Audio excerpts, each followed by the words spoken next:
What's going on, everybody? Welcome to Dissect That Film, where we dissect your favorite films, film franchises, and TV. Today, on episode 79 of the podcast, we are sitting down to talk about the 1987 action flick, Predator. I am your host, Brett Parker. Joining me, as always, the wonderful Dan and Angela of DNA Gaming. I got to look over at the other screen to see where you guys are. Woo! Hello. Hello. And joining us from one of my favorite podcasts is the amazing Boomer and Gabby of Podcast in the Woods. Hey! Hi! Hey! Woo! No. Yay! Boomer, welcome back. And Gabby, it's so good to have you here. It's nice meeting everybody. It's Hi. nice meeting you. I've heard your voice so much in the last 3-4 months since I started listening to your podcast. But to finally be able to talk to you and see you is amazing. Boomer, this is your second time on the show because the last time you were here, we talked about Smile. That was a good time. Yes. Other than the fact that we we had some fun tech issues as we did before this. It's like, God, it's the worst part of doing this is just the tech behind it. Always an adventure. Oh. But today, we are talking about Predator from 1987 because I asked you what movie you wanted to cover when you came on, and this was the one you chose. And I was like, hell yeah, we had just done an episode on Prey. So it's nice to, we talked about the movie, the latest Predator movie, and now we're going all the way back to the beginning, which is a lot of fun. I've seen this movie many, many times. But before we get to all that, I want you both to talk a little bit about yourselves and talk a little bit about what Podcast in the Woods is all about. So rock, paper, scissors, I don't care. Whoever wants to start. No, I don't go first. Booms. I'll start us out. So yes, we are Podcast in the Woods, and we are on all podcasting platforms. I just absolutely love horror in any genre, any subgenre, any country. It is absolutely my thing. And so I wanted a voice and I wanted to talk about the things that I love. And so a few months ago, Gabby always keeps me straight because it's funny because every time somebody asks me, oh, how long have you been doing the show? And I'm always like, it's like 2 or 3 months. Shorter. We've been going since. Like, thank you for my role in your existence. I mean, every single time it's like, no, the first time it was like, oh yeah, it's been like 3 months. And then the second time it was like, oh, it's only been like 4 weeks. And then the next time it's like 20 minutes. It was since May. It's been 6 months. Thank you. And good night. Booms. Damn it. So yeah. This is awesome. You start off amazing. I love it. This doesn't fail. This is great. This is what I wanted. So I say, yeah, you got to find this episode. But yeah, so we started the show back in March. Then Gabby came along in May when we covered Hell House, and we've been kicking off things, interviewing celebrities, growing ever since. And we got some huge fucking. Oh, sorry, excuse me. I don't know. Is this not, what? Can I say that? Wait, are we Have not you allowed listened to this show? We don't Have cuss. you listened to this show? I think Anyway. this show is like Wolf of Wall Street, but in the podcast where you just say fuck is probably the most used word on this podcast. It's my favorite F word. Okay, well, so fuck and food? well then with that said, we've got some. Yes, F word. We've got some huge fucking things on the horizon, and yeah, it's just been a blast. It's been an absolute blast doing this. All right, Gabby. I'm Boomer's co-host. You can also find me on all of his socials. And I used to be on another show, and that show kind of ended. And thankfully, the podcasting gods put us together. And I think it was kind of meant to be. I've never enjoyed arguing with somebody more than I enjoy arguing with Boomer.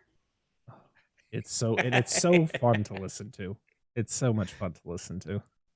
I think it's fun for him too. A lot of it's not that much fun for me. As far as the viewings go, because apparently Boomer and I knew each other in past lives, that I did something that he wants to punish me. And now I have to watch all of these terrible fucking ass Mutant Cat, Paranormal Highway. The list could go on and on. I mean, I can't even think of all of the bullshit that you've put me through. And I give you things like The Dark and the Wicked and Hell House and damn it. Sounds familiar. I'm here to torture people. I'm like, hey, Gabby, have you seen 1981's Trash Can Massacre? Oh, you haven't. That sounds like a great one to cover. What is that? No, I already vetoed. I want to say, is that real? No. But it probably is. I will say a quick shout out to Movies for Days. We're trying to coordinate our dates, but I have my comeuppance coming. Preview. Nice.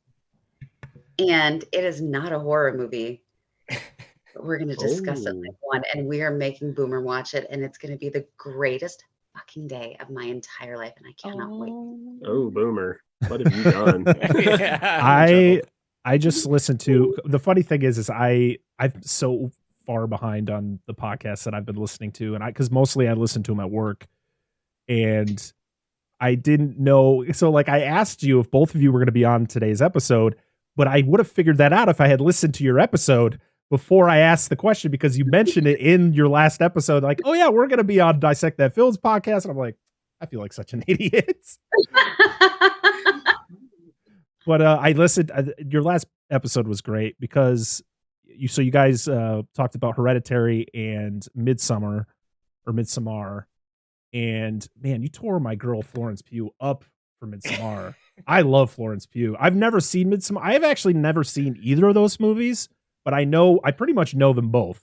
What? Yeah, I know. It's gonna. Okay. So, Dan and Angela, what are your choices? For what? Hereditary, Midsommar. I haven't seen either of those either. Yeah, we'll get to them. That's true fact. Yeah. I know about them, but I need to have all three of you watch it because none of you are biased, and I feel like anybody anybody else who listened was a little. We already had our choices, right? I mean, I'm just better at arguing than no. Yeah. Oh, I don't think so. I think we should let Parker settle this and put him in a hot spot. Like, who won that debate? No. Please. Why don't Parker? Come on, dude. Who won the debate, Parker? Parker, who won? Oh, yeah, no, I would actually like. Don't do that to me. No, we need it. Let me watch the two movies first, and then I'll re-listen to the episode, and then I'll come up with my opinions, and then we'll talk about them. Well, I actually was curious about this because I actually listened to an episode before you guys came on. I listened to Critters because I know Critters, and I know it because fucking Billy Zane's in it. That's why I know Critters. And which really makes me wonder, because you were sloshed as fuck, Gabby. God. It was great. I was like, holy shit, she's going. Like, I was like, I wish I had like one of those tally clickers for like F-bomb drops. I was like, yes, and I just lost track. It was awesome. But anyway. Anyway, the thing what makes me wonder though is I don't know if this was 100% Boomer or you had no input on it, but why are you here for Predators? Because this is a creature feature, and I know you don't like those. 100% Boomer. Okay, so fine. Boomer picked the movie. He didn't even talk to you. He picked it. And it was like, Gabby, we're going to talk about Predator, and you're like, all right. On my last show, if we were ever invited onto anything else, I never was. So I didn't realize, like, when I joined this show, that sometimes when they invite you, they invite everybody. And I didn't know that. So, don't really do familiar. this to me. Keep going, Gabby. Keep going. Parker's like, dude, I'm on these shows. They're like, oh, bring your other guys with it. Parker's like, no, fuck those guys. I'm the king dick here.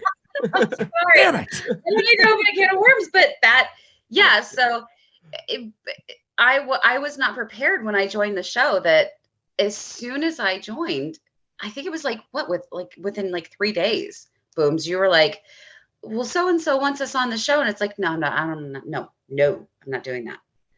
Like, way outside my comfort zone. And now I realize that you didn't like it.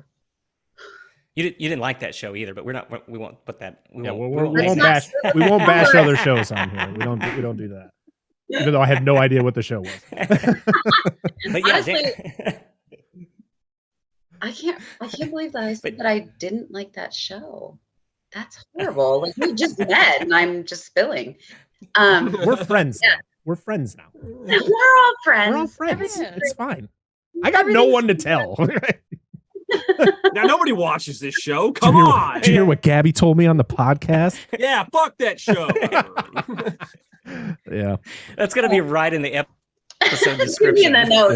Yeah. Fuck. It's not even gonna have a title of the show. It's just gonna be like "fuck that show," and no one is Link gonna be in like, bio, "What Gabby show?" hates this show. Like, yeah. Oh. But yeah, so I didn't know that like this was a thing that people went on together because my former co-host didn't let that happen. So I didn't know. That's interesting. And yeah, so now here we are, and I watched Predator. Dan loves to throw it in my face because I've been on some podcasts and it's just been me. Never once And in a while. he throws it in my face all the time. It's like I would like to make it clear to Boomer right now, if anybody ever invites you without me, that's No, it's fine. Like I just gave you shit. cut I don't out. care. Did you say that was good? yeah. Oh, okay. I'm fine with that. That's yeah. Well, I Gabby, am. every time we invite Podcasts in the Woods, you're always coming on. So this is Thank the one you, show but- you can't say no to. But you got to pick the movie next time. Thank you Yeah, very it's much. your- But it's gonna be I you. feel like I'm a little bit shyer than the alcohol allows. I freak out about We stuff like always this. got Hey, something girl. to drink. Tonight I am Cheers. drinking a 10 Rings blonde ale from 315 Brewery in Syracuse, New York.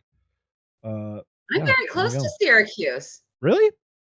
Yeah. Oh, she's I'm in North Central Pennsylvania, about an hour from the border. Very cool. Aw. Very cool. Pennsylvania, that's a place. Everyone's in Pennsylvania. I swear, all the podcasts I listen to are all in Pennsylvania. And it's like I need to go to Well, Pennsylvania. Yeah, and we're all paying fucking taxes. Fuck 'em. From Boomer's accent, I assume that you are not in the north. No, I am. I assume from Boomer's accent that he's just not from the north. He's got a little bit of that hill originally I'm from slang. originally I started out in Oklahoma and then made my way to the East Coast and could not get rid of the accent to save my life. So yeah, everybody talks to me. It's like, oh, are you from Kansas? Are you from Texas? Are you from Oklahoma? Are you from here or there? I'm like, I'm a little bit from everywhere, and this is just how I'm going to talk for the rest of my life, apparently. Booms, can I take a little I bit of feel credit you. for your accent? Just a little bit? Because you did try to suppress Go it ahead. so hard for so long. And Oh, then yeah, when we did our so hard. sleepaway camp episode. Then you get into heated arguments, and that's when it really comes out. No, it was just Excellent. we did our sleepaway camp episode and we were making a joke. And it was the funniest thing that I've ever heard in my life. But he said on that episode, like, well, I try to suppress my accent. It's like, stop it. Yeah, don't do that. It's awesome. And I feel like you don't do that anymore. And I kind of feel like you're welcome. See, he's from Nebraska. I'm from Tennessee. Well, originally Georgia. So when we moved to Nebraska, everybody's like, "Oh, you're from the South, aren't you?" And I'm like, "Damn it!" So my accent is not near where it used to be because I suppressed it for 4 years. So I'm like, might as well keep going. I live But in he points it out when I get mad. He's like, Yeah, "Your it accent flares just up. came out." I live in Western Massachusetts, where even people who live in Eastern Massachusetts don't even know like that where I live exists. It's like fucking darkness. It's like you go there and you never come out. It's like, no, it's actually pretty nice here. It's pretty nice in the fall and stuff like that. But no, like when you think of Massachusetts, like, so are you from Boston? No, I'm on the completely opposite side of the state. But cool. Oh, I've never heard of that. Boston Like, is the only place in Massachusetts. it really is that and Right? Cape Cod. At least you're known for more than just your agriculture. Hey, you have corn in your state. Like, yeah, I bet. Yeah, we do, sir. No fucking way. What? Nashville's the only place that exists here. Yeah, that's true. That's true. The best barbecue I ever had was in Memphis. Memphis, yeah. Memphis Yeah. has good barbecue. We're on the Yeah. opposite side. But yeah, we're on the opposite side. Oh, But you okay? We're on the Where east my side. dad lives in Nashville, actually, out Oh. Brentwood. Oh, he lives in the big. I've been there. Some beautiful houses there. Yeah. All that, I will say all that is better than telling people that you're from Oklahoma and you're a Cherokee Indian, and them asking like what it's like to grow up living in teepees. Yeah, people are. People have asked you that, Booms? No. The best thing I got is you guys have electricity. What year is it? Thanks. What the fuck? Year is it? Yeah, Oh no! Ignorance is alive and well, ladies and gentlemen. it was bad. Do you I'm know like, what I no, always said? No, we Why all are have. people always mad? Go ahead. I'm sorry. We're also known for meth. So that's But we do big. have that. We do have We're that. also That's a big known thing for here, meth. too. They give it at the park on Halloween. It's really cool. It really mellows the kids out. It's Oh fucking great. no! Okay, let's get back to Predator. This isn't a pixie stick. So, Predator from 1987. I'm Let's like, go what are we around. talking about again? Drugs. Let's go around the room here and talk about our experience with this movie. You could talk about, their first experience with it, your latest experience with it. I don't really care. So let's start off with the person who picked the movie. Let's start off with Boomer. Boomer, what is Predator for you? Predator is one of the most amazing movies of all time. I mean, this is one of those movies that you come for the corn, but you stay for the meth. It is fan-fucking-tastic. Our Nebraska numbers are going up, baby. Someone's like, come? Corn? Ma, turn on the cream corn. It's going to be a good night. Anyway, go ahead. Sorry. Oh, God. No, yeah. When I saw that y'all had already covered Prey, I'm like, yes, we have to go back to where it all started because Predator is a fantastic fucking movie.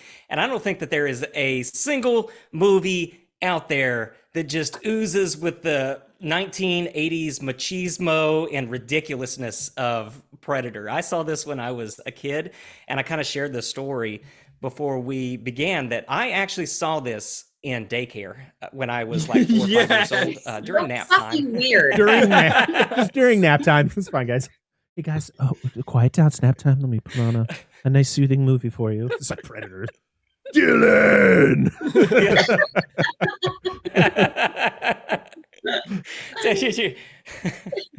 You're trying to shut your eyes and relax, and there's just guts flying everywhere. It was a good time, and so this movie has been ingrained in me for so long, and so I grew up with this. Obviously, a lot of this is nostalgia goggles and all that, and I could see how maybe it would be a different viewing experience for somebody that's coming into this in 2022. But I've always loved this movie, and I still love this movie. I could watch this on repeat. All right. Gabby. Was that pointed? Booms? Not at all. It is now. Carry on. Really? My experience with Predator is yesterday. All right. On FaceTime with Boomer. All right. I don't know if this is normal, but I have like this like weird, what's the word I'm looking for? Oppositional taste when it comes to movies. And I feel like, I'm not young, so I grew up with everybody loving Predator. And I feel like this was one of the movies that the more people said that they loved it, the more I was like, I'm not watching that. Fun fact, I've never seen any of the Star Wars movies or Indiana Jones. I've never seen any of them because Look, Dan has stop telling me. I don't, just shut up. Exactly. Yes, Right? thank Yes. you.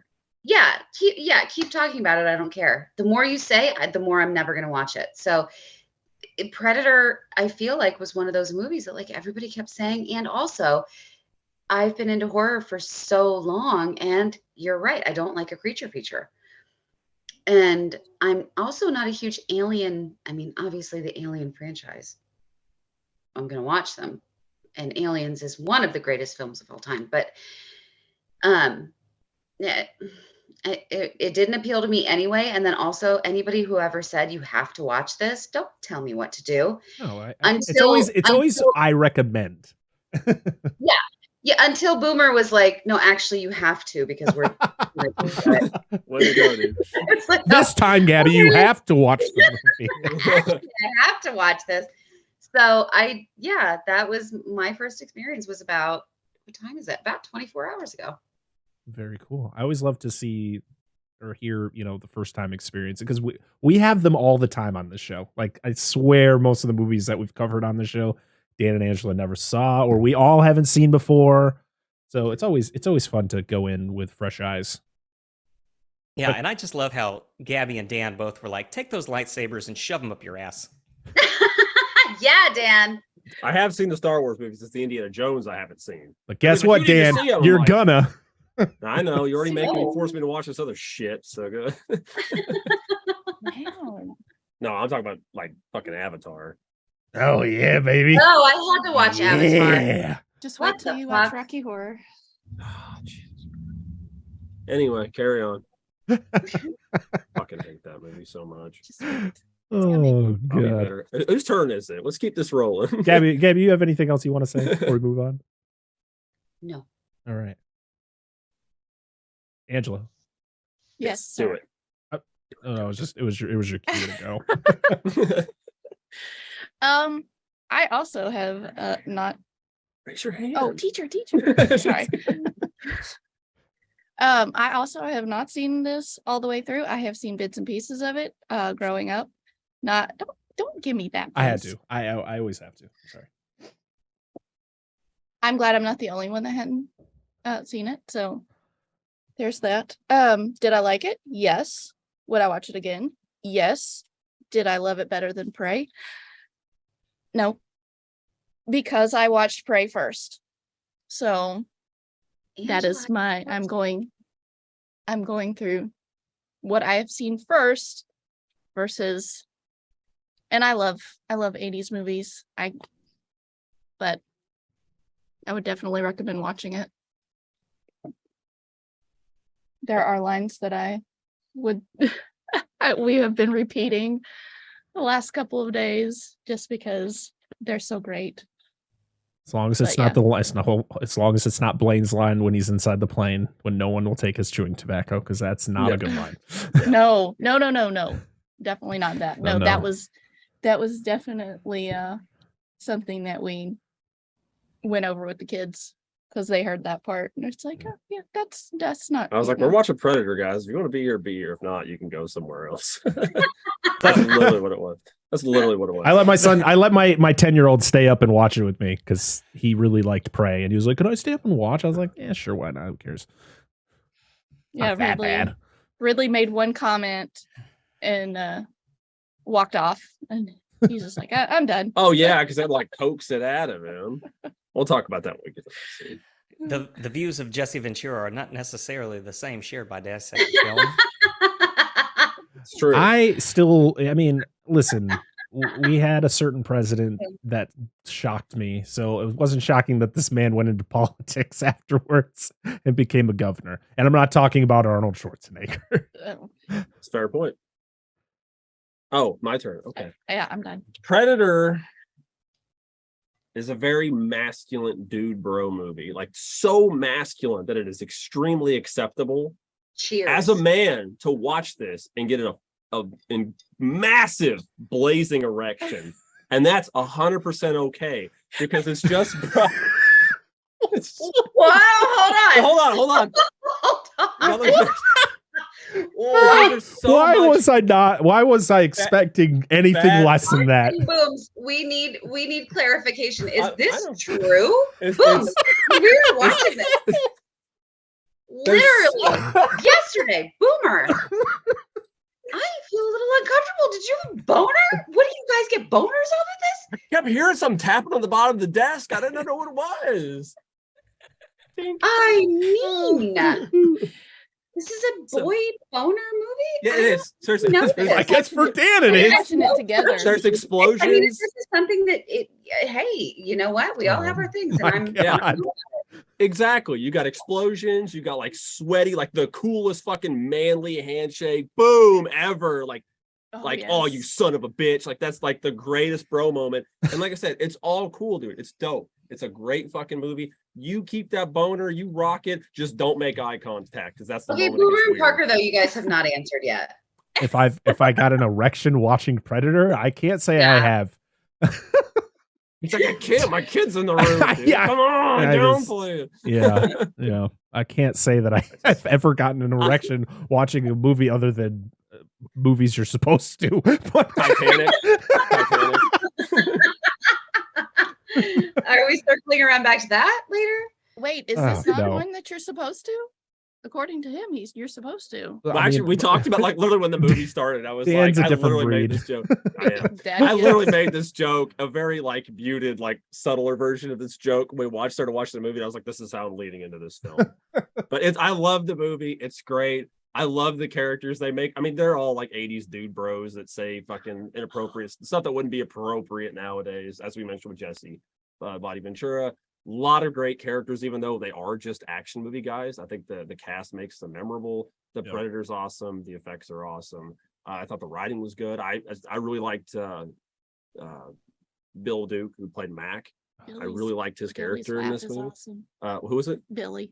His laugh is awesome. Yeah, Billy's laugh's dope as fuck, dude. His whole voice. Yeah. And the fact that like for this being the type of movie it was, being an 80s movie, that there isn't any just random nudity in it for this kind of movie. And the female character, she really wasn't even like really prominent. Like, you figured she'd at least be not a lead. She did not need to be in the movie, to be honest. She was just That's there to be like, hey guys, there is a woman here.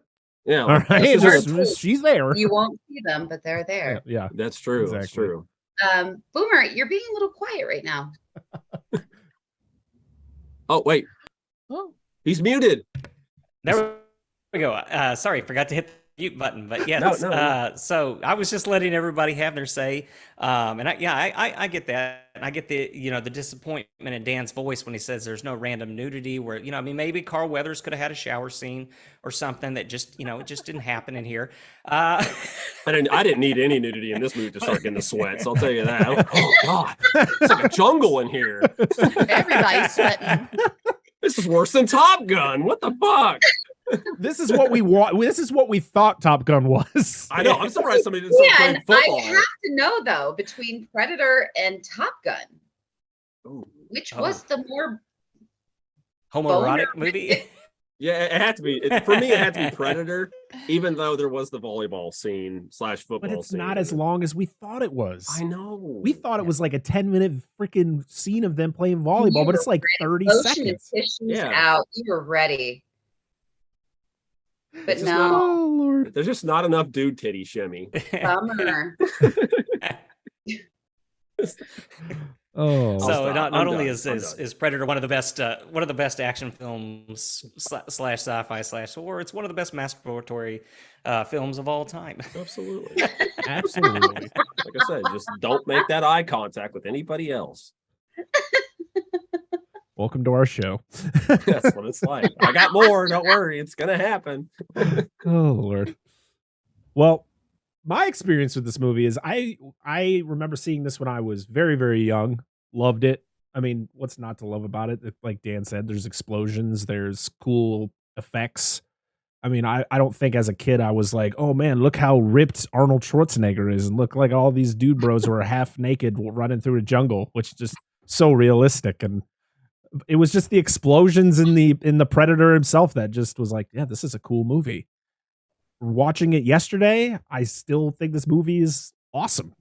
I mean, yes, it is so dated, and it's just the way that these characters talk to each other is hilarious, and the whole backstabbing, motif of it, and of course the effects. But it was 1987, so I can't fault them for that. I still think the Predator looks amazing in this. I think it's one of the best Predator designs of the entire franchise.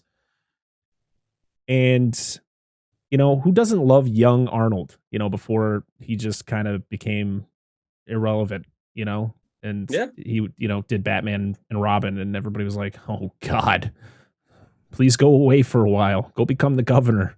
Please. But I still love this movie. You had the debate of like what's better, is it Predator or Prey, which Boomer, you shared on socials, and I slightly have to put it over Prey, but it's very slightly. Like it's literally like right behind it. Like Prey is literally like holding onto your back, like whispering into your ear. Like, I'm right here there, Predator. But yeah, I love this movie. Well, let's go over some behind the scenes stuff and all like the box office and fun that we do every episode. So this movie was released June 12th, 1987 with a budget of $15 to $18 million and a box office of $98 million. That is a lot of money compared to that budget. Directed by John McTiernan, who would later go on and direct Die Hard the year after. He also did Die Hard with a Vengeance, which was the third Die Hard. Yeah, I think so. That was the one with Samuel L. Jackson. I think. He also did Last That is Action correct, Hero, yep. The Hunt for Red October, The Thomas Crown Affair, and The 13th Warrior. His last movie was in 2003 with Basic, which had John Travolta in it. Which was a weird movie. But everything, Yeah, that movie's terrible. it was fine. Rollerball, which was a movie that he did a year before, that movie is terrible. That was the remake from I think it was like the late 70s movie with James Caan. Yeah. So John McTiernan's career kind of went off the rails because he got caught wiretapping, and went to jail for it. And ever since then, his career kind of just disappeared. Nobody really talks about him. So, of course, this movie stars Arnold Schwarzenegger, Carl Weathers, Elpidia Carrillo, who plays Anna, Bill Duke, who plays Mac, Richard Chavez, who plays Pancho, Jesse Ventura as Blaine, Sonny Landham as Billy, and Shane Black as Rick Hawkins. Also, we got to shout out the band who was underneath the Predator costume, but Kevin Peter Hall, R.I.P. He died only about 3-4 years after this movie came out. He actually, I think one of his last movie was Predator 2, which came out in 1990. The dude was like 7'2". Like he was a very tall man. And Peter Cullen, I guess, is credited as the voice of the Predator. Yes. Which is pretty cool. Probably, I think it was like all the clicking and stuff like that, like the sound effects. Yeah. Surprised it wasn't. What's his? Yeah, the guy who plays Fred in Scooby Doo. Fuck. Yeah, what Megatron. the hell? Yeah. I just blanked it. Yeah. Damn it! I'm blanking too. Aw. So some of the fun things that I saw. Or are you talking about? No, Frank Welker. Frank Welker. Oh. He does all the voices. Oh, you said Yeah, Fred, he's not Shaggy. everything. I was thinking Shaggy. Yeah. Frank Welker did the voice of the Anaconda in Anaconda, 1997. He did everything. Yeah, his credits on IMDb are insane. Yes. So some of the cool things that I saw while watching the making of this movie was the fact that all of these guys just literally played themselves in this movie. They always were competing with each other. Like I think Jesse Ventura and Arnold Schwarzenegger always had like a competition of like whose arms were bigger.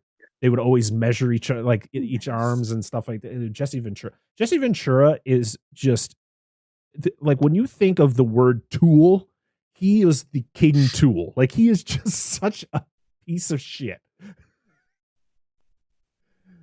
Sonny Landham, who played Billy, when he was hired, the production literally stated to John McTiernan, like, hey, so we're going to need to hire a bodyguard. And they're like, why does he need a bodyguard? And it's like, no, we need to hire a bodyguard because of him coming onto the crew, because I guess he was very well known for just kind of blowing his lid and being very unpredictable and possibly dangerous. That's kind of dickish. Yeah. Yeah, Sonny, very much. Sonny Landon was a fucking psycho. Yeah. Yeah. I mean, he really was. some of the stories that went on some of the movies that he's been on. He just was not, and it's so crazy because I love the character of Billy, but I mean he was not a good person. No, not at all. Shane Black wasn't originally supposed to be in this movie. He was actually, he's more well known being a director and a producer and a writer, and he actually helped write this movie in a way. He kind of helped with production, but they literally were like, "Hey, we need somebody to play this character Hawkins." And they couldn't find anybody, and they just were like, "Hey, Shane, why don't you play this character?" And he was like, "All right, sure." So if you don't know, we discussed for half of a second though that if somebody had said, "Hey, let's write some jokes that 40 years from now people are going to be like, no, thank you." Shane Black was like, "I'll say them." Yeah, he sure did. Yeah. He loved the pussy jokes. And he did with aplomb. Yeah. Yes, he did. So if you don't know who Shane Black is, he would actually go on to direct a no Predator movie, the Predator movie that came out before Prey, The Predator, back in 2018 or 2019. And he's directed Iron Man 3. He directed Kiss Kiss Bang Bang and a few other movies. But yeah, he's more well known for that other than acting. Elpidia Carrillo, who played Anna. The only thing that I really saw her in recently was Guillermo del Toro's Cabinet of Curiosities that just came out. She was in one of the episodes. I mean, I know it's been 34 years, 35 years or whatever, but yeah, did not recognize her at all until I looked at her IMDb and was like, "Oh, I just literally just watched this like 2 days ago." So originally, the Predator design was a little bit different than what we saw in the final film. It actually looked like a giant bug until they saw the John McTiernan side of the design and was like, "Yeah, can we change this? This looks terrible." And so Stan Winston, who is the man behind all of the special effects and the creature design for this movie, he literally was drawing it on a plane. He was drawing out the outline for it on a plane. He was with James Cameron at the time. And when he created the Predator, James Cameron actually told him, he's like, "Hey, you know what it could use? I've never seen a creature with mandibles before," which is the flaps that come out when it kind of roars. And so James Cameron is kind of the reason why the Predator looks the way it does. So he had nothing to do with this movie other than that little bit. That's such bullshit. Fuck that guy. Yeah. Go back to your sinking boats, dude. Jean-Claude Van Damme was actually originally the man who was supposed to be in the Predator suit with the original design, but when they changed the design up, they wanted somebody bigger. So that's when they hired Kevin Peter Hall, who was definitely a lot taller, and he did a great job with the way, you know, for one, the Stan Winston's design is amazing, and two, the presence of Kevin Peter Hall, just A+. Other than that, I mean, this movie has been talked about a lot, so I really don't want to go like down too far of a rabbit hole with behind the scenes stuff because it's been talked about so much. So I feel like if you guys are cool with it, we can jump right into this plot. You guys good with that? Yeah. Now remember, carry on. Gabby and Boomer, if you guys have anything to say, you just interrupt me. You don't have to raise your hand, just start talking and I will stop talking. I'm very good at interrupting. I will do if I need to. All right. So this movie starts off kind of like a Star Wars movie where it's just stars everywhere. And it's a really cool shot. And then you get the ship that comes into frame. And then it looks like it drops off like a pod down to Earth, which the way they shoot the scene too doesn't even look like Earth. It's just the atmosphere, but you kind of be like, it must be Earth. I mean, where else could it be? We get the amazing score right off the bat by Alan Silvestri. Who, of course, yeah, so good. Of course, he had just come off of Back to the Future 1 and 2, and then he would, of course, come back to do Back to the Future 3, and he's done so many movies over his career. But we are seeing, as this amazing score is playing, we see a helicopter flying in to land on a tropical location, and the crew is here, and of course, it's got to be the most, like, badass looking like entrance as they're all getting off the plane or the helicopter, and then you got Arnold Schwarzenegger kind of just propped up there with a cigar in his mouth, like, I'm the coolest. You're like, all right. The ultimate badass. Oh yeah. Oh yeah.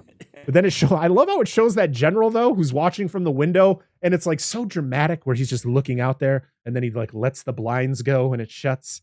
And then he's walking down, he's like sweating his ass off, and he's walking down the thing. He's like, thank God you're here. Oh, the one thing that Parker hasn't mentioned is like all this is pretty much just trivial. Like, you know, everybody I think, you know, that's even seen this like more than once, like does not pay attention to this opening at all. Like we're just waiting for the jungle. And the funny thing is yes, this movie has a plot, but the plot really doesn't matter that much in the grand scheme of things. If you started this movie like 15 minutes in, you're not missing a goddamn thing. Like they go over what the fucking mission is, but it really doesn't matter. There are two things, like you said, that matter in this opening scene. One is them getting off the helicopter, and as Dan already mentioned, the other one is that fucking handshake, and that is the only thing that matters in like the first 15 minutes of this movie. Wait, where's Dan? I need to know. Is this the first boner of the movie, this handshake? we we were talking about how Arnold Schwarzenegger got off the helicopter. I'll do it again. Hold your excitement. Just rewind. It's fine. Rewind. Yeah, I was just basically saying that in the first like 15 minutes, nothing really matters except for them getting off the helicopter and that amazing like handshake / you know, dick contest that they're having. No, absolutely. That's literally it. I feel like that's what this whole movie is between. Like, that's what I was saying. Like it's the whole fucking show. All right. So the crew is here to meet with the general, who we see sweating his ass off, waiting for them. They go in, but you also have Carl Weathers just sitting in the back of this room, just waiting. He's got his nice white button-up shirt on. He's always looking all nice. And the general's really happy to see him, Dutch and his crew here for the mission, which the mission is that the cabinet minister is missing and he's in the jungle somewhere, and Dutch's team is like the best of the best. They need them to go in there and rescue this guy. And of course, Dylan, played by Carl Weathers, bucks up, and that's where you get the turn, and then he's like, Dylan! And they do they grip each other's arms, and they're just veins and muscles. But what I don't remember from that whole thing was the fact that they were doing an air arm wrestling match. I was like, I don't remember that. I thought it was just like a shake, but no, they're like, he's literally like, I wonder how many takes that took to like nail that. Oh Lord. It's like, we're gonna do the take again, spritz their fucking arms down. That shit was even in the script. They just saw each other, and that's like literally what happened. And John McTiernan was just like, film it. Yeah. No, it had to be like Schwarzenegger walks in, he's like, I smell baby oil, and then Dylan says something. Oh, use a different brand than what I have. So it's funny because they're so happy to see each other, and then Dylan talks about how he's leading this mission. Dutch is just like, General, I told you we work alone. And I was like, now he just hates Dylan. He's like, fuck this guy. So I love how Arnold Schwarzenegger's become German as well, by the way. Dylan, you've I work alone. I can't do a good Arnold, so he'll just be a German guy. It's close. Austria, Germany, they're close enough. Yeah, they're neighbors. Enough. Yeah. Sure. Yeah. Abby, that response. Yeah, sure. Oh, God. Gabby's like, shut up, Boober. Just let him talk. No. So they are now heading towards their mission, and you got Little Richard blaring over the speakers. Yes. And you get the whole thing inside the helicopter as the whole team is prepping. You got Blaine, played by Jesse Ventura. He's trying to get people to get some chewing tobacco, and at the end of it, he just calls them all a very mean name because nobody wants his chewing tobacco. It's like, and he also spits on Dylan's shoe, and I'm like, that's rude. So disrespectful, right? He sucks.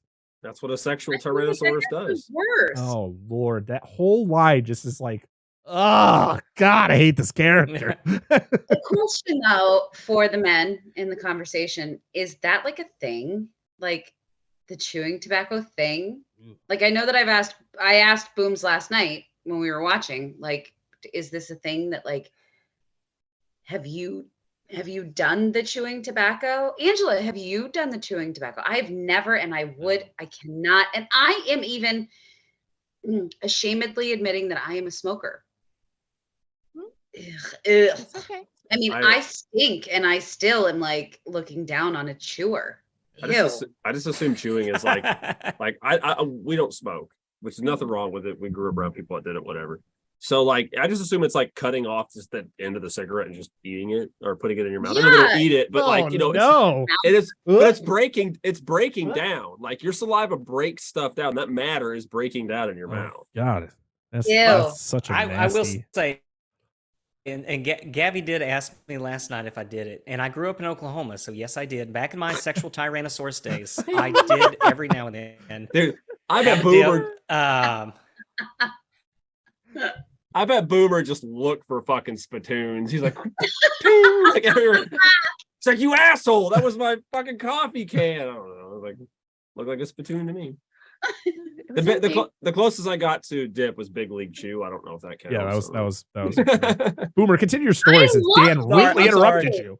Grape flavor? Yes. Done and done. Yes. It was so good. Yeah. Anyway. No, that was basically it. I do want the record to show it was not a homophobic sexual Tyrannosaurus. Just a normal one. That's good.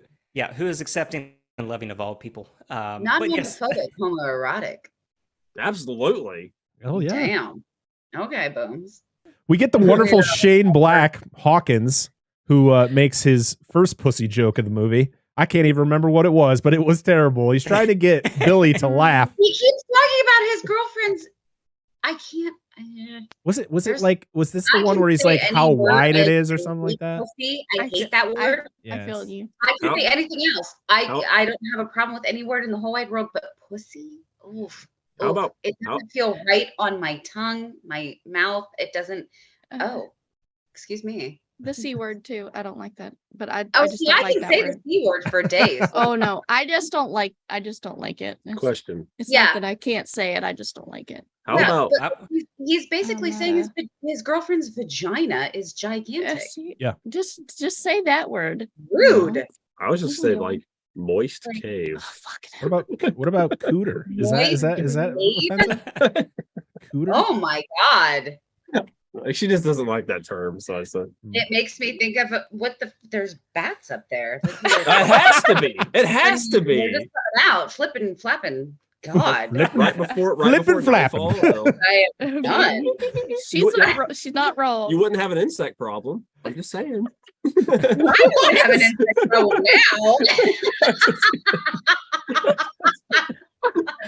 Poor Parker, this is going to be a great edit. I'm not even one page into my notes yet. Predator, how many you got? We're almost an hour into this thing. So we're never getting invited back. Yeah. Oh yeah, no, absolutely no. You guys are absolutely coming back. This is awesome. This show is going to be amazing. It's going to be you guys are going to release the Predator episode, and everybody's like, I thought Gabby and Boomer was on this show. It's just Parker. It's the Parker cut. It just cuts everything out but me. Hey everybody. So we had a show for you to technical listen to difficulties. today. Oh God. Sorry. So it's showtime as they land and they start the mission.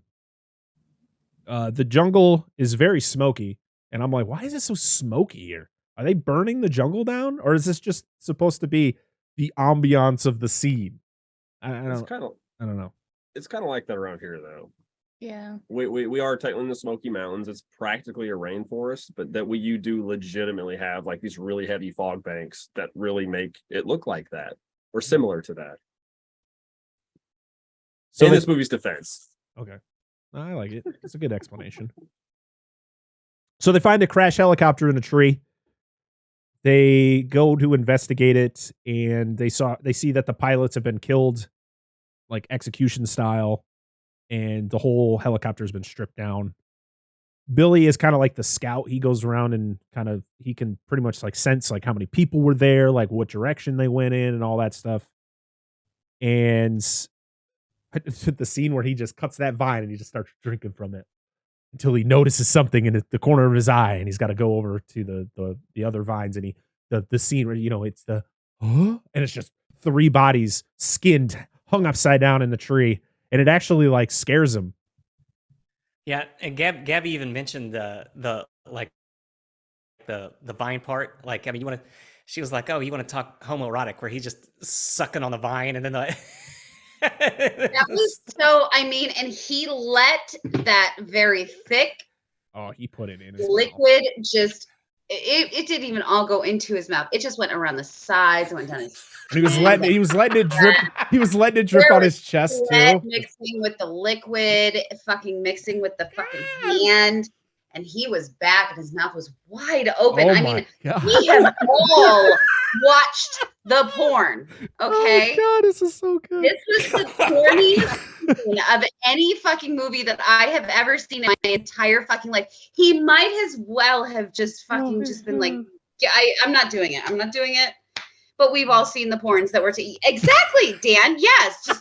Just this is bananas. Tongue out, tongue wagging, fucking the eyes closed, and like, I mean, my God, like, fucking take your tits out. What are you doing? Holy shit! Oh my God! You just see Boomer. He's flipped out of his chair. He's gone. So yeah. Yeah. Parker, so sorry. You're good. There's nothing to apologize for. This is so fucking great. My entire life, and I am not mad about it. I'm just saying, hello, get the dick. You want it? Literally. So yeah, to give you a behind the scenes, like, really get it. Yeah, to give you behind the scenes, like Gabby and I are watching this over FaceTime, right? And I'm trying to explain to her like that there's actually some like outdoor, experience, that this is like actually a real thing, and she's just like going off on this homoerotic like thing, and how like kind of how gay that this scene actually was, and I'm just like, oh my God. Yeah, it was amazing. It was so gay. It's not subtle either. They just were like, here it is, guys. No, please don't anybody ever cancel me. I'm not saying that. I mean, get your gay. I'm here every day for it. Get your gay. Somebody's like, Sonny's like, I don't know what my inspiration is for this scene, and the director comes up. He's like, Sonny, you remember that scene from the original Living Dead? I want you to do that to the tree. Oh God, Boomer, you need to just record. You need to record some behind the scenes stuff. Throat that bark. just from that. That'd be great. This is so good. Yeah, I'm like, no, this is a real thing, adventures, outdoorsmen, they do this thing. But I picked up on the fact that he acted like he was taking a dick in the mouth. Oh yeah. I mean, there's no polite way to say it. He was filleting a twig. He was doing things to that twig. So they find out who the person is, one of the people in the tree. I fucking choked on my beer during that. So they find out one of the guys in the tree is Jim Hopper, who it's gotta be. So when Stranger Things named the character Jim Hopper, they had to have named him after this character. I had to have. Oh yeah. Because if you think about it, that picked up on it, it's not the only reference either that Stranger Things took from this movie. Because of course, Shane Black's character's name is Hawkins, which is the town from Stranger Things. There's other ones too. I just didn't really look it up. I guess also the design of the Demogorgon is kind of similar-ish to the way the Predator looks without the mask on. I don't know. I'm just kind of spitballing here. No, they actually, as for like Stranger Things, they actually said that they kind of like as a joke or homage or whatever you want to call it, that the Demogorgon was actually based on the original design of the Predator. There we go. There we go. So Blaine brings out the big gun, a gun that is not realistic because it's usually a gun that's strapped to the side of a helicopter, but this dude's carrying around like nothing. And Billy is getting the sense that something is watching them because you get your first shot of the infrared vision of the predator, and which is really cool. We get Dylan just being very sloppy and Mac threatening him. Was it Mac who threatens him? Yeah, it's Mac. Yeah. It's Mac. Where he pretty much is like, if you try to give away our position again, I will If you kill you. ghost us one more time, motherfucker, I'll bleed you. Yep. So good. I love him in this Mac- movie. Mac Booms is is great. so fucking obsessed with this movie. Do yourselves a favor someday, you guys and anybody who ever happens to listen to this, and just be like, hey, Boomer, want to watch Predator? And he'll be like, yeah, twigs. Mm. Yeah. Yeah. Double fist him. Loves this movie. And I don't mean that to be a dick, Booms. You know, I'm just saying. He knew every line. You knew every fucking line. I can respect that. Are you one of those that repeats lines as you're watching a movie? Like you quote it as it's going? Yeah. Oh, I can't kinda do. stand that. He does it too. And I'm like, shut up. I'm trying to watch this. I mean, wait, so you're telling She me does that the when you same. watch A Nightmare Before Christmas, you don't just blurt out singing to all the songs? Because I fucking does. do. I sing the songs, she but does. I Fuck don't yeah. quote it. That's the as it's same going. thing. It's the same No, fucking no. thing. He'll like quote it before it even happens. Like, shush. Well, this movie you've seen like 800 times. Yeah, what is a movie we both? Yeah, what like if Oh, if yeah. the people you're with have seen it a lot, like me and my brother when we're together watching a movie, I think we commentate the movie more than we actually watch it because we've I seen don't it so care many if times. it's something that we've watched before, but if it's something new, Oh it's like, right, I if need to it's your watch first time this. watch, then yeah, shut up, Watch Dan. this. Yeah, All right. I can't say that. I'm- but I'm- he can. I'm sorry, Dan. I was right there with you because yeah, we're watching this together, and like I mean everything that's coming up, and I'm just Sonny Landon's doing his thing, and that's crazy, Billy. You ain't afraid of no man. That ain't no man. You got to do it, man. You got It is to. not an exaggeration that he did that through the entire That's- thing. I wasn't annoyed at all. By the way, Booms, I thought it was That is hilarious. fantastic. But I'm just saying, like, Ridley does the you same know thing. every fucking part of this fucking movie. Ridley does the same thing that Brady But used no to do when boner he was about here. that age. And it's like, stop quoting. Like he can do line for line for some movies. And I'm like, dude, we're trying to watch this. Shh. I'm sorry you're 8, but shh.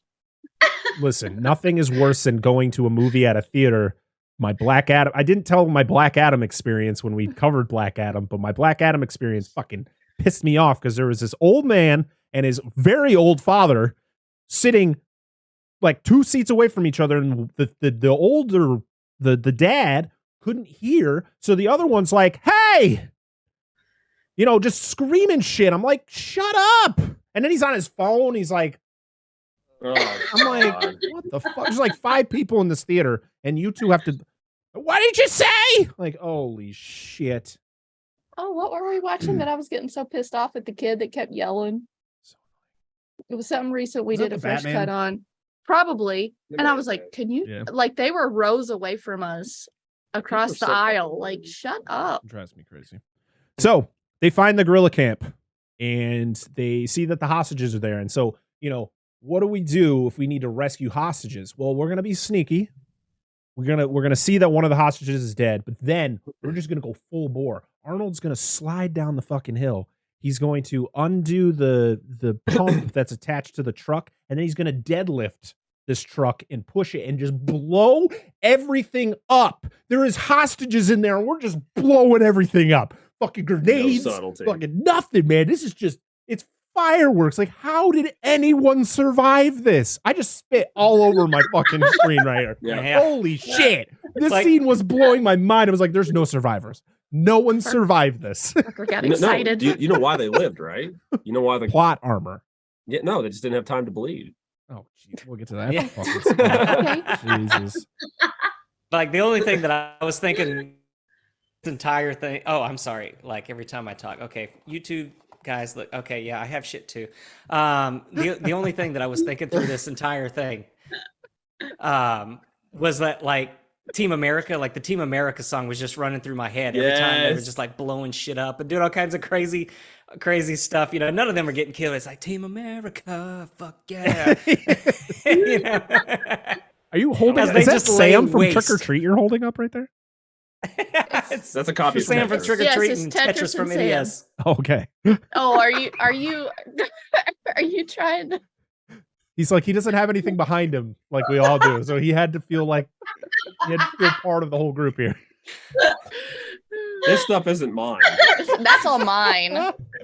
Oh god. So Blaine gets to use his big gun. Gross, I cannot even. I can't. There's something back there. I see stuff behind you. There's a curtain. There's a light. There's something on the wall behind you. So Blaine gets to use his big gun. We also get the one-liners from Arnold as he throws the knife into the dude. He's like, "Stick around." Oh, I love the one-liners coming strong, dude. And that, yep. And then Takes we too also long. Poncho goes up to Blaine and he sees that he's bleeding. He's like, "Dude, you're bleeding." He's like, "I ain't got time to bleed." And I was like, "Oh my god." And Pancho, he's like, oh, You okay. you got time to duck? I was like, all right. Good stuff. So you find out that Dylan actually wasn't there to, like, the whole mission wasn't to rescue this minister.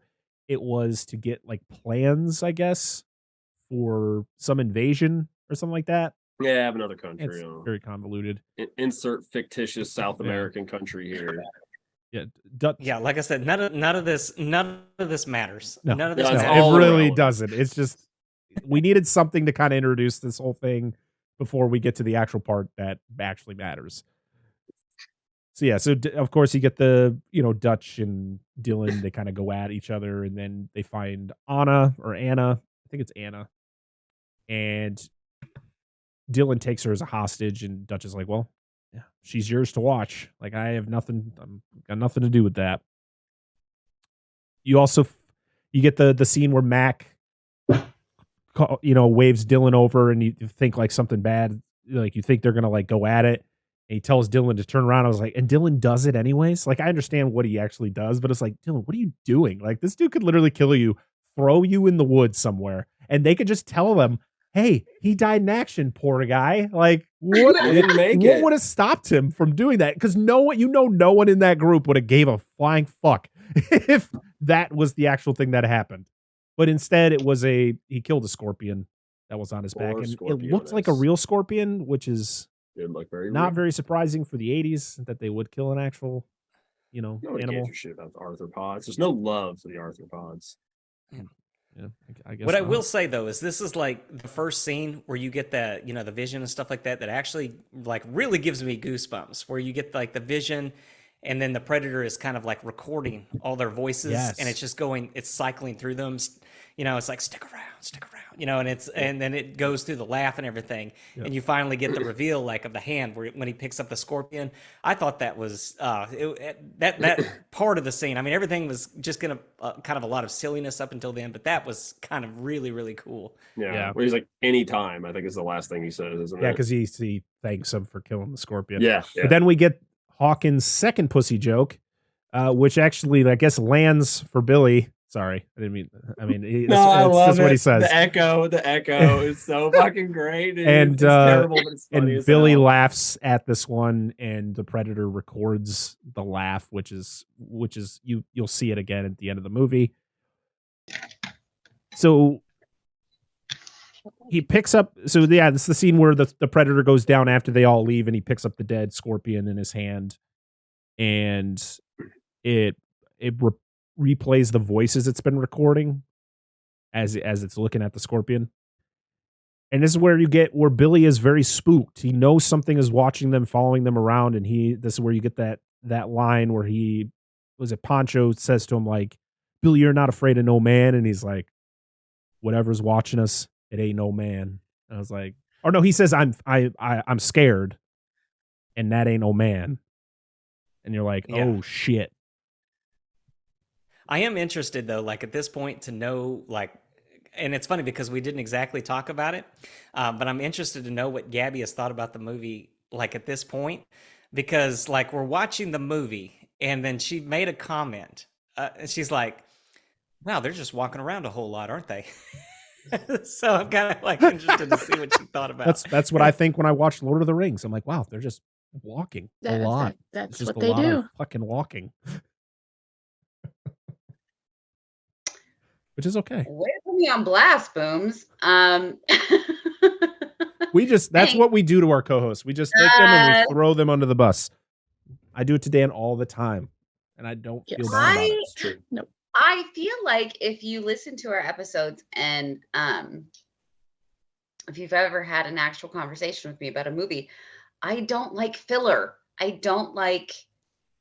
There are so many fan-fucking-tastic movies that they start and they go and they take off and that's that. And Yep. it's just nonstop and it's everything. Those are my favorites. I don't like a long movie. I don't like a build-up movie. There are several slow burns. I think there's a difference between build-up and a slow burn, and filler, and slow burn. I think that see, Booms, now you're putting me on the spot. It's hard for me to explain that I don't like a movie that like they did. You're in the jungle. We fucking get it. Thank you. Jungle, predator, fucking guns. Okay. Cool. Keep walking, bitch. I don't know what else to say. That I don't, I'm sorry. I don't. No. You got a valid point. It's like don't give us like we know it's gonna happen. There's leaves. Thank you. Yeah. Yeah. Twigs, vines. It's all there. As though you're in a jungle. Yeah. You're not Okay, wrong. an hour and 49 minutes. Did we need all of that? No, this could have been an hour and 27 with all of this bullshit. So yeah, I mean, it was a lot of walking and Booms. I mean, you know this. I don't like all of that extra bullshit. I love a movie that starts out that it's like, bam, and then it just keeps fucking you up the entire fucking time. This didn't do that. Walk a little bit more, Arns. Just show us the predator. We don't need the scenery. I mean, we got the scenery. Yeah, It's we didn't get enough predator. Thank No. you. Save the rainforest. I mean, we've all seen this. I do have to say they did date. Third grade that we did these fucking fundraisers with the candy bars. I mean, we've all seen this. Wow. Okay. I did not expect that. I'm not mad at the rainforest. Get it? Rainforest. I'll still sell a candy bar. I don't care. I'm just saying that, like, okay, cool. It was You're too not much. wrong. Is that what you meant, Booms? Is that what you wanted me to discuss? Admit that I don't love a rainforest trail hike? I wanted to admit that you hated the rainforest. Oh my god. Have you seen the pictures of the spiders in the rainforest? No, I don't love a rainforest, and I said it. They're terrible. I'll take them. I'll take all the No, spiders. no, the hell you all of them. won't. Just put them in the side room. All of them. I- You love a spider, Dan? Absolutely, This- ma'am. Really? Yeah. So We kept Hold on. tarantulas. Predator over. We need to discuss. What All right, I'm in gonna put my mother notebook away, guys. I'm gonna bridge it. I'm gonna bridge this really quick. So my major in college was entomology, so I studied insects, but I majored in arachnids, spiders. I worked at a spider lab for 2 years.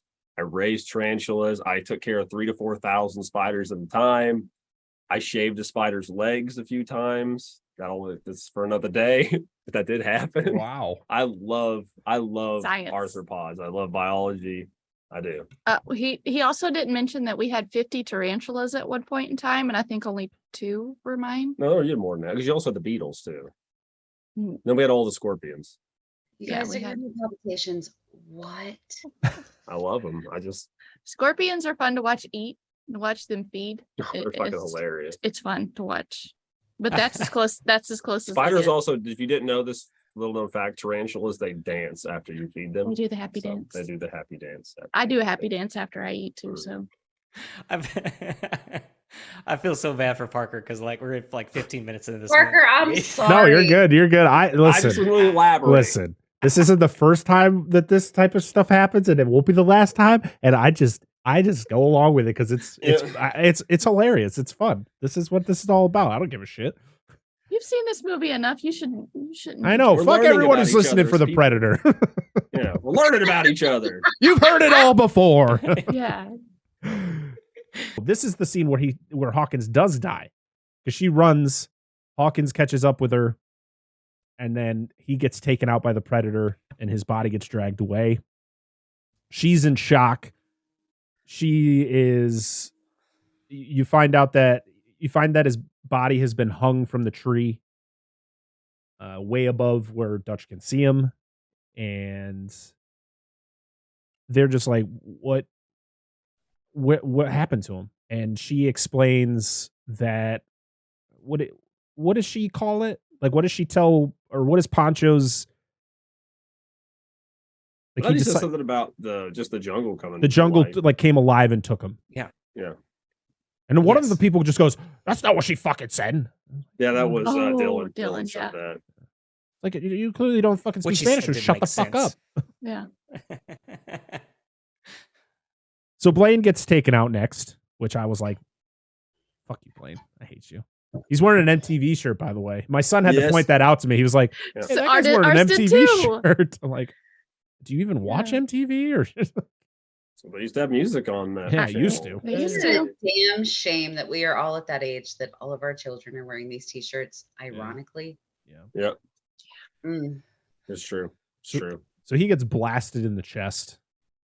And that's when Matt comes out of nowhere too, and he notices what happens, and he picks up Blaine's minigun and just starts going ham. And then they just start shooting. And there's just so many wasted bullets because none of them saw this thing other than Mac. And they're just shooting in one direction at nothing. The Predator has been gone. Yeah. Oh, I'd like to point out this happened earlier. Oh, he's got his stuff. Stop it, Booms. What is Yeah. He's oh, go ahead. No, go ahead. Can Boomer. we? Yeah. Can we admit that this is like one of the most badass movie moments of all time? Of them all screaming and shooting in one direction at nothing.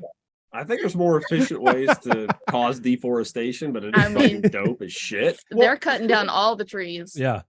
So the Predator does get hit though, because it Yes. leaves its blood on a rock. And you notice it's like fluorescent green. Oh, I was gonna say nobody aims. In this No. Just Like, even ah! they're like Spraying fucking. for it. They're hip fucking fire, shooting like, from the. They're shooting from the hip. I'm like, I don't think that's the most. Booms? Shooting from the hip. Shoot it from the hip. So they inspect Blaine's body and they find like, well, this is weird. Like the wound is cauterized. There's really no blood. Like this isn't from a normal weapon. It's like, well, no shit. It was a fucking laser. Yeah. This is weird. He has no chest. It was a pretty good effect though. Like the practical effect of his like open chest. Yeah, That was really cool. You get, I guess him and Mac were like fucking best buddies, maybe more. And no, seriously, like I watched it and I was like, I wonder if these guys like were, I mean, yes, it just could have just been like really good friends, but I was also like, maybe they were like a little bit more than that. Maybe like that's why Blaine was just so overly masculine. Like he was always so fucking rough and tough, you know, Like that guy in high school. Everybody knows that guy from high school. Yeah. That let the, you know what? No, I'm not doing that. I'm not I bringing get that you. up. I get you. So- Yeah, everybody knows what I'm talking about, though, right? Yeah. So Max says his goodbyes to Blaine. The Anna finds the green blood on the rock. You get the Predator healing himself with his cool first aid kit. Oh. No, just start talking. Anna sees the blood from the Predator and she rubs it on herself. Does she? I didn't Yeah, see she that. touches Yeah. the leaf. She's Yeah, like, it's on the she leaf. does. Oh, okay. And then she wipes So my question is, I had to ask Boomer several times to clarify because I didn't believe it through the entire movie. There's only one. It's just this predator who's just coming here to like on a fucking weekend hunting trip. So Anna has she been experiencing the bullshit with the predator for Yes. long enough that she knows? And if she rubs his blood on her, does that camouflage her? Because we know that Arnold rubs the mud and that gets him out of the infrared. So why does she do that? I don't feel like it's ever explained, except that Anna lives. Yeah. And she's there at She the kind end. of just she just kind of disappears, to be honest. Like she doesn't even just survive. She's like, I know. She's just not there for the end of the movie. And then she's like, oh, I'm here. And you're like, Yeah. oh, okay. The token girl, and you're just going to take her out for half of it. I mean, fuck off. So she does mention that things have been happening in the jungle for quite a while, and they don't know what it is. But she's never seen it, and I think this is actually her first time seeing the blood. But she's only been told the stories of people just disappearing in the jungle for a certain period of time. Well, I don't know about you, but if nobody had told me beforehand, if I saw glow in the dark green fucking muck on top of a leaf, I would not just be like, yeah. I mean, like, hey guys, and you just lick it. You're like, whoa, why'd you put that in your mouth? Holy shit, it's Ecto Cooler. Out of my thigh, like what? No. That part is confusing to me. So the predator fixes itself, and it uses its cool first aid kit, and you get the thing where it's like it hurts him, so it screams, and everybody in the jungle can hear it.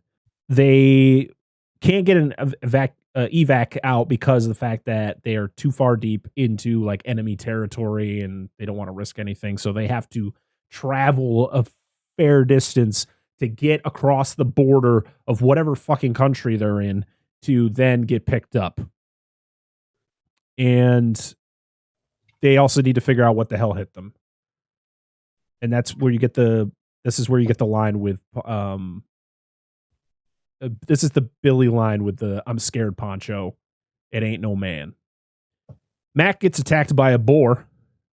This is a big ass boar, by the way. This thing's huge. He bugs that bro, dude. And he stabs it. He thinks he's killing what's after them, but then he turns out it's not. It's just a pig. And they make fun of him for it. I'm like, oh, I'm surprised he did survive. That thing is huge. And boars are fucking crazy. Yeah, they are.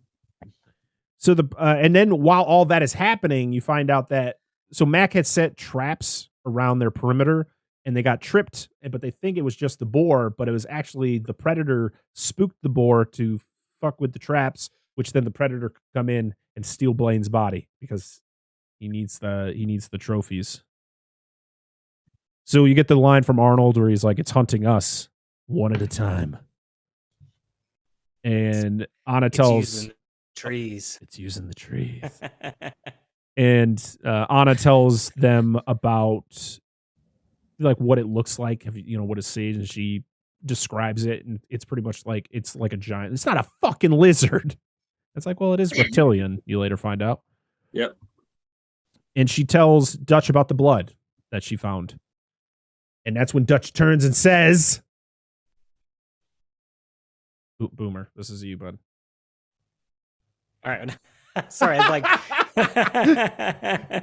take a cue. The famous line, Boomer. What does he say when she tells him about the blood? Oh, if it bleeds, we can kill it. Yes. Which they would use in Prey 35 years later. So Dutch, his crew, and Anna set up a trap to catch the predator. And I can't stand every time they show Mac and he's fucking shaving without fucking just dry shaving his fucking chin. And he sits there and he just presses so hard down, he starts to bleed and he just snaps the head. Poncho is just looking at him like, what the fuck? So I'm so never biased in real because life would your skin be that smooth, dry shaving like that. Why are you shaving to begin with? Burns and everything everywhere. Ugh.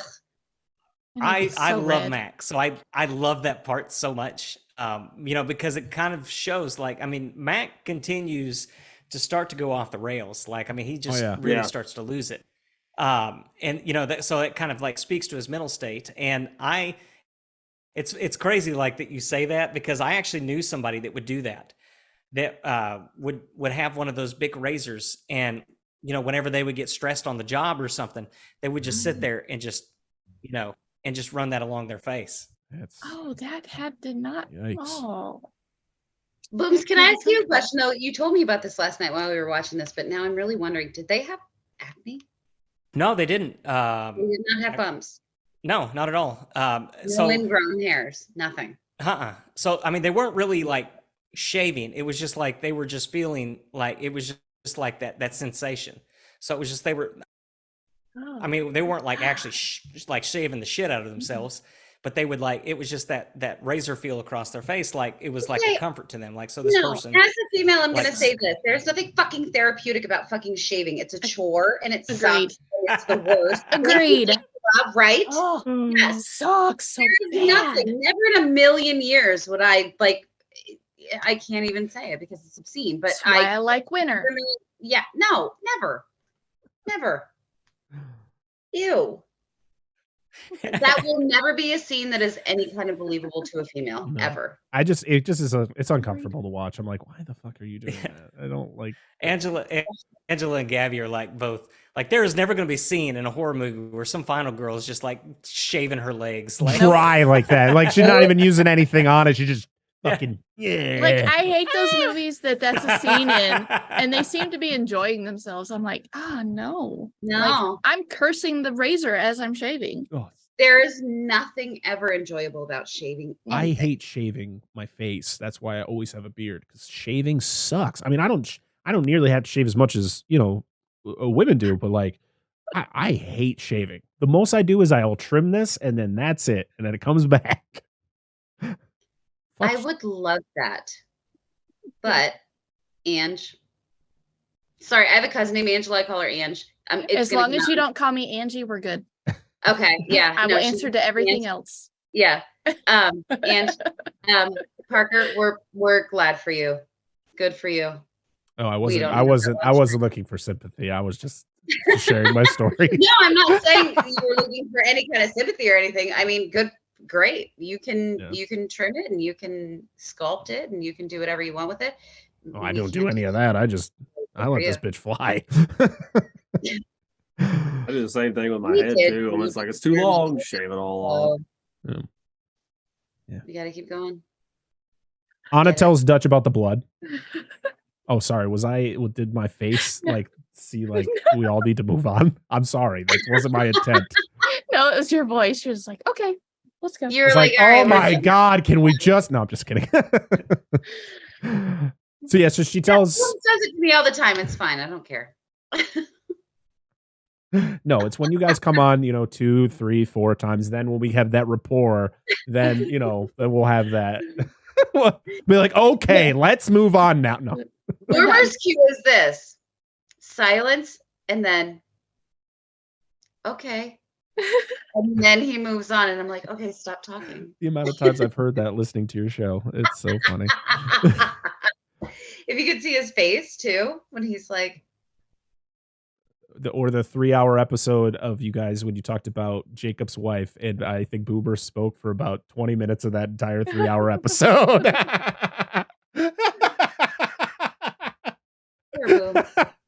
was like, Boober, are you still there? Hi, Candy. We killed it. Yeah, you guys. That was a great episode. That was my fly to Disney listen when I was sitting at the airport for 2.5 hours.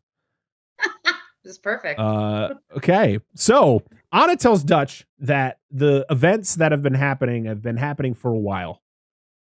People have been disappearing into the forest or into the jungle. Sorry. And yeah, so this isn't this isn't new.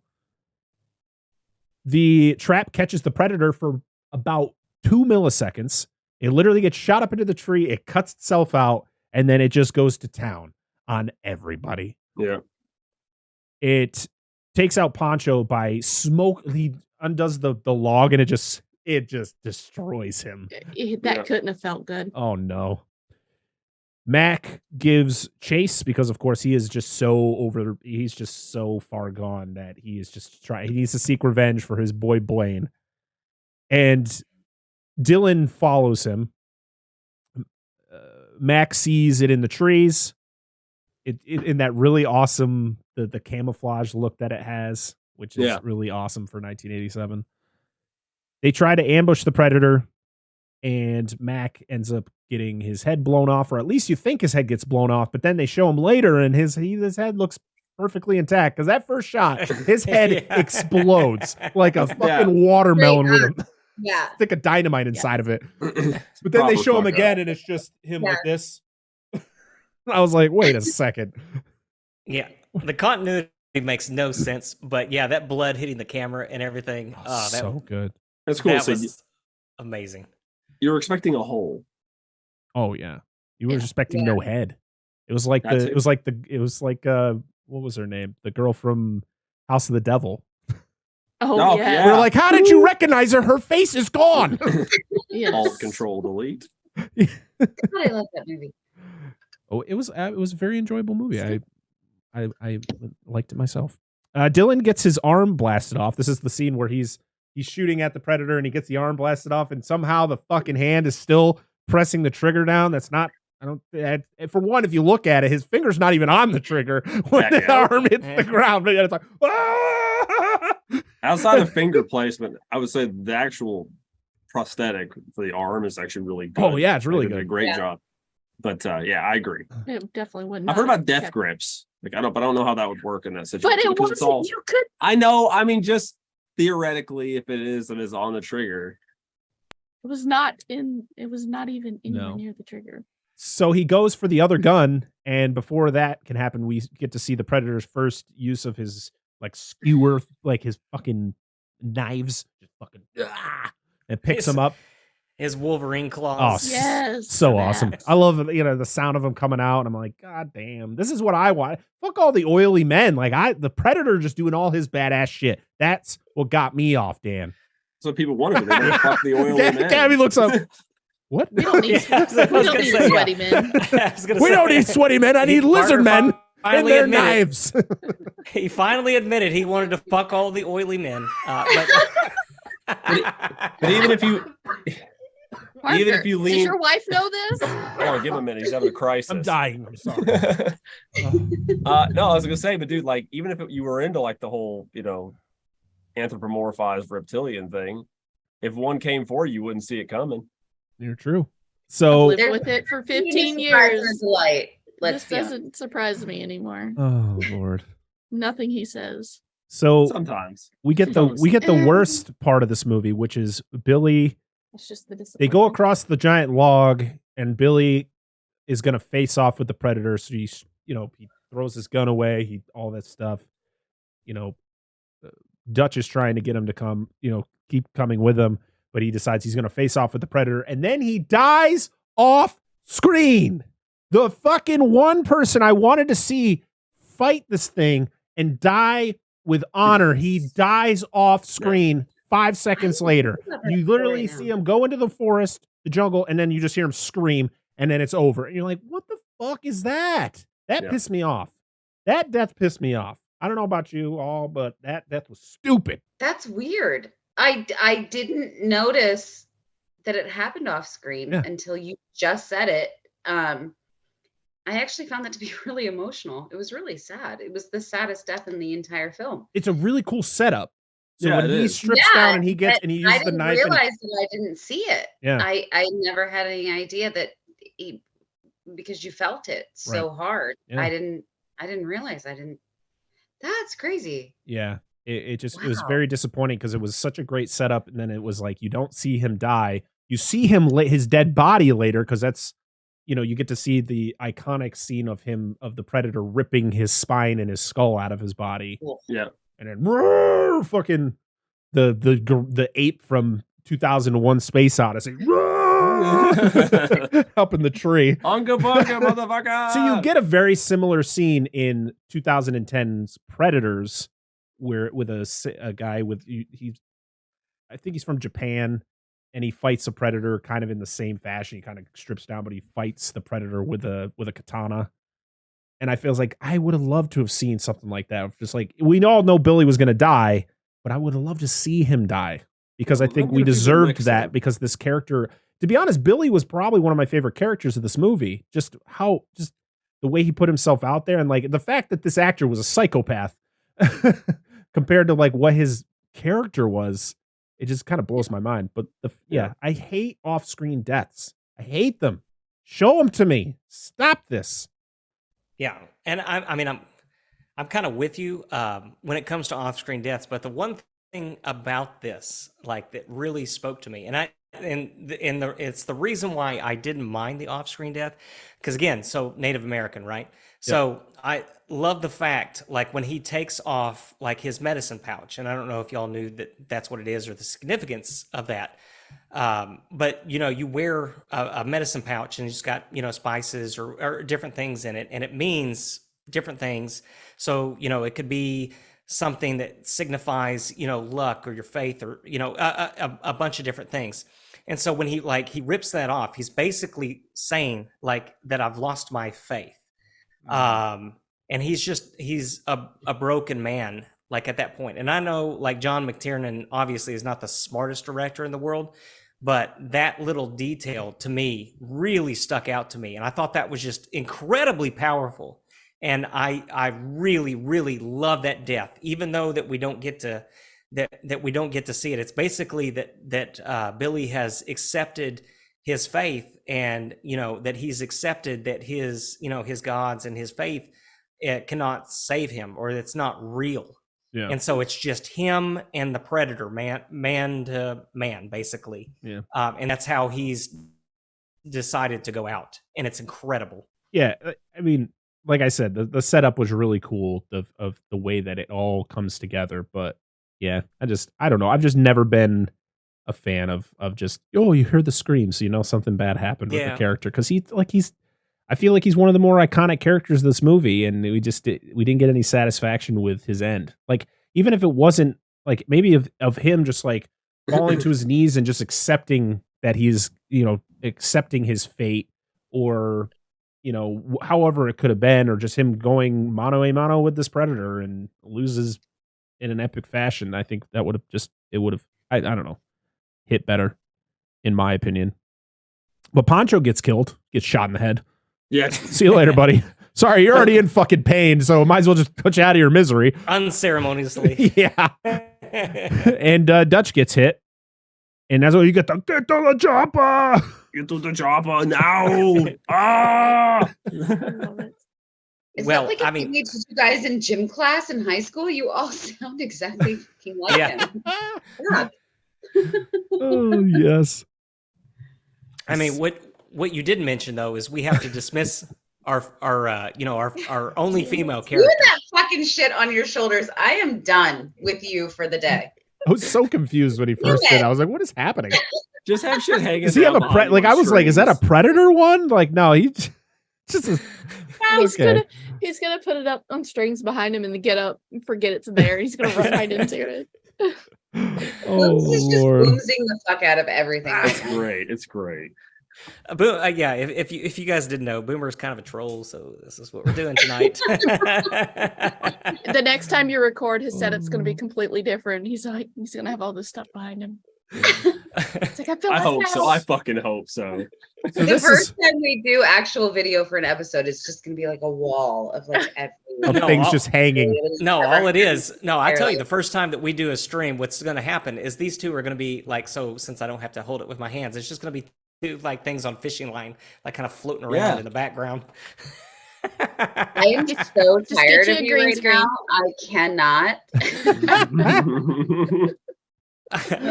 But yeah, what I was saying is, like, at this point, we have to dismiss our female character. There cannot be any strong female leads in this. Bye. So she tries to go for the gun, and Arnold's like, "No, what the fuck are you doing? This is my movie. Get out of here and go to the chopper." Yeah, get to the chopper. No. Kicks it. Oh God. So this is when Dutch goes on the cool little slide down the hill, and the way they filmed this is he sat on like a cart that was on tracks and just got wee. But he slides down and falls into the river, and then falls down a waterfall. It's a funny scene of just Arnold just going just flailing. Did y'all notice that like a wounded fish? His stuntman was like 70 or 80 pounds lighter than he is? No, I was too enamored by the drop. Yeah, when he goes down the waterfall and stuff like that, like you could go back and watch it. Like the guy that falls down the waterfall is a lot smaller than Arnold Schwarzenegger is. I also read that. I mean, I've also watched a lot of podcasts or listened to a lot of podcasts about Predator. With somebody was stating that he actually lost a lot of weight because he got like food poisoning or something during the filming of this, or like something happened with him where he lost weight during production, and so you can actually see scenes where he is like significantly smaller. That's interesting. Not surprising when they actually filmed in a jungle. Yeah. Yeah. When movies were fucking real. Yeah, when you went to locations and not just green screens everywhere. Shit. Somebody didn't give him bottled water. So he thinks he escaped the predator. It's like, there's no way this predator just went down this hill into this river over this waterfall and now onto the shore. But no, the predator's right behind him, and you get the really cool scene where like the camouflage starts to glitch out, and you actually get to see the predator coming out of the water, but he can't see Arnold because he's covered in mud and his infrared doesn't see it. So he just goes on by, and that's when you get he didn't see me. So this is when you get the really long montage of him setting all the traps for the predator. Like, this was a little long. I was like, okay, we could have. This doesn't have to be 5 minutes long, but here we are. The predator. But you get the cool scene of the predator bringing Billy's body to the top of the tree and ripping his spine and skull out and doing that thing. And you find out that like he literally, like, the predator is just here for trophies. Like, he's just hunting for sport. It's not to eat or to do anything as a proper hunter should. But he's just there to get those skulls, add it to its collection. So the trap is set, and you get the really cool call out from Dutch as he, covered in mud, he's got the torch. He fucking does the fucking Tarzan call, calling for the predator. The predator uses its laser and to warm up his blades, which I was like, oh, that's interesting. Like, literally using it to like warm it up. I was like, oh, I don't remember that. All right. Yeah, which doesn't come back and makes no sense. And yeah, literally, I don't think that's why I was like, oh, I don't remember this scene, because you never see it again in any of the other Predator movies, which is weird. So the Predator he loves the trees. He leaps through the trees like a fucking orangutan. Like, he's just going through them. It's just leaping. And God, I love my notes so much. My handwriting is terrible. So he gets behind Dutch, but the predator still can't see him because he's still covered in mud. Dutch fires the first shot, and the predator responds with many just shots from his cool shoulder cannon. Yeah. Which I love the Prey, the one that the predator uses in Prey more than I like the shoulder cannon. Yeah. With the cool arrows. Yeah. So, yeah, he's just shooting aimlessly because I don't think he's just kind of shooting in the general direction of where the shot came from, because he still really can't see where Dutch is. And Dutch gets a good shot, though, on his little wrist device, damaging it. And that's when we get the fight. Well, it's not much of a fight. It's more the predator just whooping Arnold's ass, throwing him around, and he throws him in the water, which washes off the mud. Oh no! He could see me now. His camouflage is It was awful. Okay, as a very recent first-time watcher, I was upset. What, that the mud washed off? Then I realized that the fucking mud was coming off. What's going to happen next? I mean, that was good. That was really good. So the predator takes off his mask, and it's such a cool design. Stan Winston, fucking legend. And that's when you get the line, "You are one ugly motherfucker." I No, I love that. I love that line. I don't know how many times people have told me that as well. So maybe that's why I like it so Oh, much. stop it. Get the fuck out of here. That's I a can guarantee lie. no one has told you I'm that. the only one that ever said it. No, I'm kidding. Oh, wow. Yes, Damn. thank Oh, Lord. We then get Dutch getting slapped around some more. And that's when you get the, I'm here, kill me, you. do Do it. Do it now. Parker, your fucking Arnold voice is It's terrible. insane. It's terrible. Yeah. I love it. It's terrible until it circles back to like, oh my God, you sound like Arnold when he's upset. No, Chris Pratt. He's my son-in-law now. Fuck. So Dutch gets the Predator with a giant log trap. It like just slams on top of the Predator. And the Predator is in really rough shape. So what does it do? It fucking does the bitch way out. Goes and it just I'm gonna self-destruct. And then I'm gonna use the recorded laugh from Billy and laugh until I blow. That sounded dirty. There's a lot of Love set in this it. movie. I'm sure that's not the first time that's happened. He's like, I'm not losing my 25 kill streak. I'm going to call in a nuke for everybody. Yeah. For anyone who listens to this show who plays Call of Duty, you. Ooh. I know, fucking gross. I'm gonna wash my hands.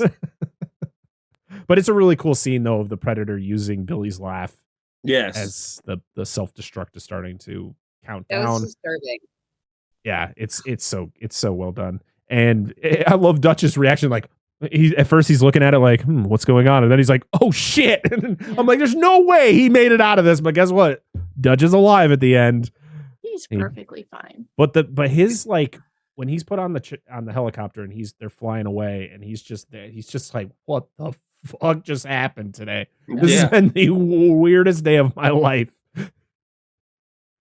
And that's it. That's Predator. You get the awesome theme at the end, and that's it. There was a couple deleted scenes that I saw on the Blu-ray that I have. And some of them are so fucking stupid. There was one where it's just Arnold running through the jungle because it's supposed to be him running from the Predator, and he ends up landing in like a mound of spiders. He like looks on his back and it's just spiders crawling all over him. I just shut that bitch off. Yeah, it was like, but it didn't Turn it do anything. down. And you got to see the Predator before they did like the new suit. It's just the orange, like bug suit, like running. Through the jungle. Stupid. And then there's one is Anna finding a chameleon, which kind of shows the fact of like she mentions how the Predator is like a chameleon, and that's where you get the line from Dylan who's like, "It's not a fucking reptile or lizard or whatever he says." And then we get it's just a very, very long scene of Dutch setting up all the traps against the Predator at the end of the movie. I'm like, it was already too long. Thank God this was a deleted scene. Yeah, it was.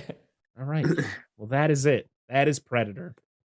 Do we have anything we want to say about this movie before we move on to the end of show rigmarole?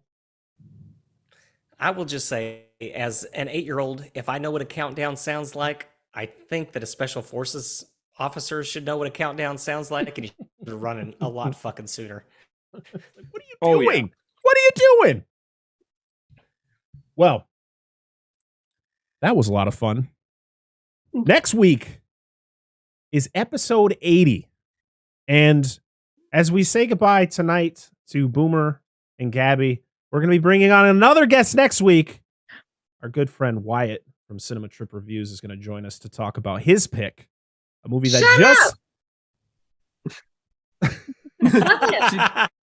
Sorry. Hi, Wyatt. That was great. We're going to talk about his pick, a movie that I just got the Blu-ray in today because it's not on any streaming services because of course it's not, but we're going to be talking about 1998's Fear and Loathing in Las Vegas, starring Johnny Depp and Benicio We can stop here. This is del back country. Toro. All I know is that I am going to be buying a lot of acid, and I'm going to be sending it down to Dan and Angela because we have to be tripping balls while we talk. No, about we this got meth movie. in the water, dude. Oh, that's fine. right. Yeah. You live in the home of Just meth. go. So We'll just There's go out meth in them there hills. I bet you I could find some shit here. You know, my city's not so great, but but yeah, I'm very excited to talk about that, and then just the sheer fact that it's episode 80 just still blows my fucking mind. Congratulations, you guys, by the way. Thank you. Thank you. Damn. It doesn't feel like we've been That's doing it that tough. long, but it's But wild. But you know, I don't want to talk anymore about myself until after you guys talk about yourselves before we go. But what do you guys get? Like, what's coming up next for you guys? Because I know your last episode was the Midsummer versus Hereditary episode, correct? I think that was the last one I listened to. Was it not? You guys have another one after that? Did I miss it? Mhm. Yeah, so the last one was House of a Thousand Corpses. Oh, that's right. I did listen to that and one. then, Yes. Yeah. And you guys love that movie, and I've never seen it, but I have seen. I'm sorry. What? I love The Devil's Rejects. Never seen House of a Thousand Corpses. I don't know how I ended up doing that, but whatever. I'll watch it eventually. Like tomorrow. Yep. Good. I'll add it to my list. I got to watch Hereditary, Midsommar, and House of a Thousand Corpses. I love Rob Zombie too. I grew up in my middle school years were literally just listening to Rob Zombie, like Hillbilly Deluxe. What was the album that came out in like 2004 that had The Devil's Rejects on it, Lords of Salem. I loved Rob Zombie. I mean, his movies lately not the greatest, but I loved his early stuff, and I love his Halloween 2, not as much, but yeah, I don't know how I've never seen House of a Thousand Corpses, but I love The Devil's Rejects.